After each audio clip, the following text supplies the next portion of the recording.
की हो? अरे मम्मी से छुप के फोन किए हैं। तो कॉल करें क्या? कॉलिंग की हो? तू तो बड़ा भोला है, कुछ नहीं समझता है, तुझको समझाने का रब जाने क्या रास्ता है। हाँ दुखी रहो ना तो ये स्टेटस स्टोरी मत लगाया करो, वो आकर गले नहीं लगाएंगे तुम्हें।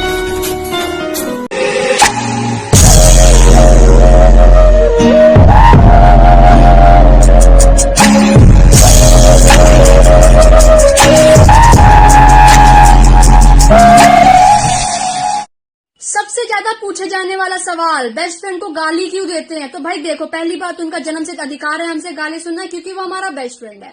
दूसरी बात, उसके कर्म ही ऐसे हैं। तीसरी बात, हम उसे गाली इसलिए देते हैं क्योंकि हम उसे जहर नहीं दे सकते। तू मेरा है, ठीक है, और तू मेरा ही है। मैं फाड़ के रख दूंगी सबको यहाँ पे। मुझे गेम नहीं जीतनी, मुझे तुझे जीतना है।